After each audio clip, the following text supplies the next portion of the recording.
네, 일단 먼저 간밤에 미증시 얘기부터 좀 해봐야 될 것 같은데요. 사실 어제 우리 시장이 좀 아쉬운 모습을 보여줬잖아요. 그래서 미증시만큼의 힘을 내주길 바랬는데 3대 지수가 모두 다 하락했습니다. 기술주 위주로 낙폭이 좀 강하게 나타났는데 이로 인해서 오늘 우리 시장까지도 좀 어려울 수 있을 것 같다라는 전망이 나오고 있는데 오늘장 어떤 흐름으로 바라보고 계신가요? 일단 미국 증시부터 먼저 살펴보게 되었으면 이제 MS라든지 메타에서 호실적을 발표를 했지만 가이던스가 기대치를 충족시키지 못하면서 기술주들 전반적으로 다 끌어내렸다라고 보시면 좋을 것 같습니다. 특히 지금처럼 증시에 대한 분위기가 각 기업에 대한 실적과 가이던스에 따라서 좀 분위기가 확확 바뀌는 것을 보면은 지금 시장 역시도 굉장히 실적 장세인 만큼 변동성은 크게 나올 수 있다라는 점 첫 번째를 우리가 알 수가 있고요. 지금 뭐 아마존이라든지 혹은 인텔 쪽에서 시간외에서 상회하는 그러니까 시간외에서 좀 올라가는 모습들이 나와주고 있기는 하나 다만 이러한 내용들이 우리 증시에 그대로 반영이 될까에 대한 우려 역시도 좀 나오고 있다라고 보시면 좋을 것 같아요. 그만큼 지금 미국 시장 같은 경우에는 차익에 대한 욕구들 그리고 AI에 대한 기대치가 굉장히 높았기 때문에 여기에서 약간이라도 미스하게 되었을 때에 차익이 굉장히 많이 나온다라는 점을 감안을 하면 여전히 지금 쉽지 않은 시장이 될 수밖에 없다라고 보시면 좋을 것 같습니다. 그거에 따라서 저는 오늘 공격적으로 할 필요는 없다라고 생각을 하고 있어요. 우선 미국 증시 안 좋았습니다. 두 번째, 오늘 금요일이에요. 금요일인 만큼 지금 다음 주에 시장을 대비해야 할 필요가 있기 때문에 결국 오늘 시장 같은 경우에 장 초반에 강한 모습이 나올 수 있을지언정 좀 보수적으로 볼 필요가 있지 않을까라는 의견을 드리도록 하겠고요. 그리고 지금 야간 선물 지수가 마이너스 0.8%로 하락 출발할 것으로 보여지고 있는 만큼 오늘 시장에서는 좀 뭐 반도체라든지 혹은 주도 섹터보다는 저 시간외에서 올랐던 종목군들이라든지 혹은 최근 종목별 장세에 따라서 이슈가 있는 종목군들을 볼 필요가 있지 않을까라는 생각을 가지고 있습니다. 거기다가 더해서 다음 주에는 굉장히 다양한 이벤트들이 예정이 되어 있는데 결국 다음 주에 가장 중요한 것은 미국 대선이라고 보시면 좋을 것 같아요. 11월 5일이라고 보시면 좋을 것 같은데 그런데 11월 5일이 된다고 해서 대통령이 누군지 바로 알 수 있느냐 그건 아닙니다. 우리나라 같은 경우에는 보통 이제 투표 끝내고 누가 될 것인지 유력하고 거의 자정쯤에 누가 대통령이 되었다 이렇게 발표를 하는데 미국 대선 같은 경우는 우편 투표도 있어서 결국 하루가 걸릴지 이틀이 걸릴지 3일이 걸릴지 모릅니다. 그래서 이러한 좀 시간이 길어지면 길어질수록 변동수 자체는 굉장히 많아질 수밖에 없다라고 보시면 좋을 것 같고 대통령의 당선이 밀리면 밀릴수록 저는 이제 가장 중요한 포인트가 중국 전인대에도 포인트가 되지 않을까라는 생각을 가지고 있는데 전인대가 11월 4일에서 8일에 예정이 되어 있어요. 그런데 가장 중요한 포인트는 중국이 부양책을 얼마나 발표를 할지가 중요한데 저는 중국에서 부양책 발표하는 그 시점이 미국에서 대통령이 된 다음에 누가 당선이 되었는지를 보고 그다음에 구체적인 내용을 발표할 가능성이 상당히 크다라고 보시면 좋을 것 같습니다. 그래서 좀 미국에서의 대선 내용들이 밀리면 밀릴수록 그리고 그거에 따라서 중국 쪽의 내용 또한 함께 밀릴 가능성이 높기 때문에 이러한 내용들을 조금 더 관심 있게 볼 필요가 있지 않을까. 그리고 이런 내용들이 끝나면 11월 8일에 또 미국 FOMC가 예정이 되어 있어요. 그만큼 다음 주 같은 경우에는 세계에서 굉장히 중요하게 보고 있는 세 가지 이벤트가 예정이 되어 있어서 저는 결국 여기에서 어느 한 방향에 베팅을 하시기보다는 조금 더 관망을 하시고 오히려 좀 이렇게 생각하시는 분들이 있습니다. 내가 현금 가지고 있는데 쓰면 안 되냐? 쓰셔도 됩니다. 그런데 현금 보유하는 것도 하나의 방법 중 하나이지 않을까라는 생각을 가지고 있어서 저는 오늘 시점부터 다음 주 초까지는 또 이제 보수적으로 또 대응을 해야 할 필요가 있지 않을까라는 생각을 가지고 있습니다.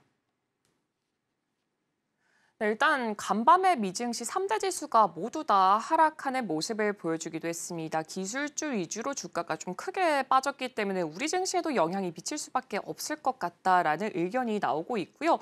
더불어서 이제 미국의 대선이 정말 코앞으로 다가온 상태입니다. 그동안의 시장에서 이 트럼프 트레이드가 강하게 자리를 잡았다라고 보여졌지만 최근에 또 발표를 봤을 때 러스트벨트 지역 3곳 중에 2곳이 해리스가 1%포인트 조금 더 우세하게 나오면서 정말 대선은 막상 현장 가서 열어봐야지 그 결과를 알 수 있을 것이다라고 정말 불확실성한 미래가 전망이 되고 있습니다. 그렇기 때문에 이번 주 지금 금요일이긴 하지만 다음 주까지는 조금 한 템포 쉬어가는 것도 하나의 방법이지 않을까라는 생각이 들고 있습니다.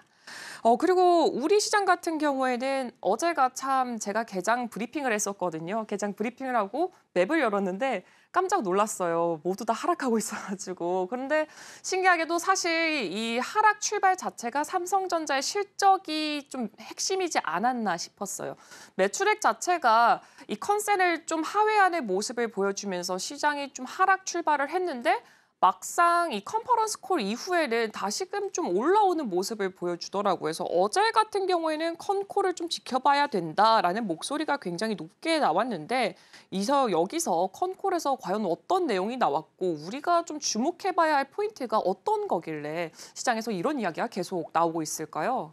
사실 삼성전자의 컨퍼런스 콜 내용들을 잘 확인을 해보면 그렇게 만족할 만한 대답들은 아니었다라고 보시면 좋을 것 같아요. 굉장히 모호하게 이야기를 해줬고 지금 SK하이닉스에게 HBM에 있어서 밀리고 있는데 그 과정에서 삼성전자가 어떠한 명확한 대답들을 해주지 않았다라고 보시면 좋을 것 같습니다.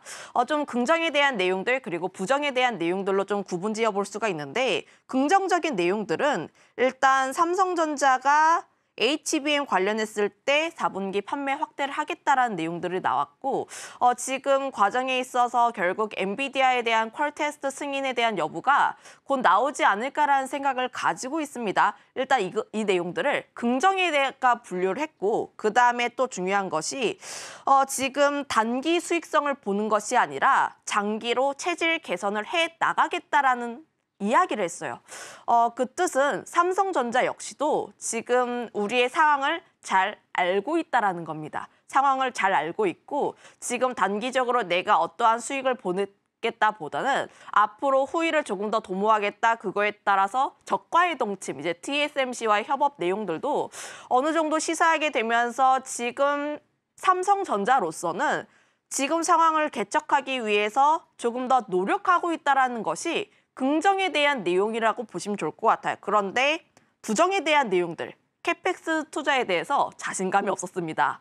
물론 지금 상황에 따라서 좀 이렇게 변동수가 나올 수가 있긴 하나 다만 지금처럼의 자신감이 없다라는 점들, 이런 점들을 감안을 하면 지금 과연 삼성전자가 조금 더 나은 모습들을 보여줄 수 있을까? 그동안 컬치기 소년이라고 했잖아요. 그렇죠. 항상 이제 단독 뉴스로 퀄 테스트 승인했다라는 내용들이 나왔는데 과연 승인을 할 수 있을지 여부 첫 번째 하나 우려, 두 번째 지금 SK하이닉스는 12단에 대한 내용들을 이야기를 했는데 삼성전자는 8단인지 12단인지 명확하게 이야기를 해주지 않았고 좀 가능성 있는 것은 8단으로 보여지고 있는데 과연 그렇게 되었을 때 SK하이닉스를 따라잡을 수 있을 것인가에 대한 우려 두 번째라고 보시면 좋을 것 같아요. 제가 앞서서 긍정에 대한 내용에서 조금 말을 덧붙이지 못했는데 지금 실적이 안 나온 것은 재고 정리하는 흐름들이 강했고 다음 분기에 대한 실적은 조금 더 강해지지 않을까라는 이야기도 나왔습니다. 근데 과연 이런 내용들이 지금 캐펙스 투자 중국에게 살짝 밀리고 SK하이닉스 HBM에 밀리고 하는 부분들을 과연 해소시켜줄 수 있을까? 과연 다 씌워줄 수 있을까? 이런 내용들을 감안을 하면 지금 컨퍼런스 콜에서 우리가 만족할 만한 내용들은 내비치지 못했다라고 보시면 좋을 것 같아요. 사실 어제 삼성전자가 3% 넘게 올라가면서 많은 투자자분들이 기대를 하는 부분도 있었습니다. 그런데 좀 후반으로 가면 갈수록 밀리는 모습들을 보면서 삼성전자가 아직까지는 힘든가? 라는 생각을 가지고 있었고 다르게 이야기를 하면 이러한 내용에서 올랐다라는 점을 보면은 삼성전자에 대해서 가격적으로 메리트를 느끼시는 분들도 굉장히 많구나라는 생각을 가지고 있어요. 관련했을 때 삼성전자 같은 경우에는 단기로 올라가기엔 다소 힘들지언정 그럼에도 불구하고 이 가격대 같은 경우에는 저는 역시나 좀 분할적으로 매수를 해볼 필요가 있지 않을까라는 생각을 가지고 있고요. 다만 내가 이 삼성전자에 바라보고 있는 시점 같은 경우는 좀 명확해야 됩니다. 제가 앞서 이야기를 한 것처럼 긍정에 대한 내용들을 이야기를 했고 부정에 대한 내용들을 이야기를 했고 삼성전자가 더 나아가기 위해선 이러한 저러한 우려들을 다 해소를 해볼 필요가 있는데 과연 삼성전자가 이런 우려들을 다 해소할 수 있을까? 이런 생각을 해보시면 좋을 것 같아요. 저는 근데 결국 좀 삼성전자 같은 경우에는 시간이 조금 더 해결해줄 필요가 있지 않을까라는 생각을 가지고 있어서 좀 긍정에 대한 내용들을 이야기를 하고 싶습니다. 다만 내가 지금 당장 사서 다음 주에 내가 수익을 보고 다다음 주에 수익을 본다 이런 접근 말고 내가 좀 눌림이 나왔을 때 분할적으로 접근해볼 필요가 있지 않을까라는 생각을 가지고 있어요. 그 이유가 결국 외국인들의 수급이 돌아와야 할 필요가 있는데 지금 사실 우리나라 시장에 있어서 외국인이 매력을 크게 느끼는 요소가 많지는 않습니다. 앞서 이야기를 했던 것처럼 결국 미국 대선이 누가 되는지에 따라서 자금이 미국으로 쏠릴 수밖에 없다라는 점 첫 번째, 지금 지정학적 리스크 내용들 계속해서 나와주고 있죠. 우리나라는 북한 간의 관계가 계속해서 이렇게 지속이 되었으니까 우리는 관계가 크게 없다라고 생각하는데 외국인의 입장에서는 굉장히 크게 느낍니다. 일단 그런 지정학적 우려 두 번째, 그리고 중국에서 부양책이 굉장히 폭발적으로 나오면 우리나라에 투자하는 것보다 중국에 투자하려고 할 거고요. 중국이라든지 미국, 금, 비트코인 이런 쪽 신고가 올라가고 있는데 결국 우리나라 같은 경우에는 불리할 수밖에 없어서 저는 이런 요소들은 조금 더 확인을 하려는 심리가 많아지지 않을까라는 생각을 가지고 있어요. 그래서 지금 삼성전자가 5만 원대에서 6만 원 조금 살짝 찢다가 다시 내려오긴 했지만 지금의 가격대 메리트 느끼는 분들 있을 수 있습니다. 저는 그래서 매수를 한다라고 이야기를 했고 대신 내가 본격적으로 움직이는 시기는 조금 더 뒤일 수 있다라는 의견도 한번 덧붙이도록 할게요. 지금 바로 구독을 눌러보세요.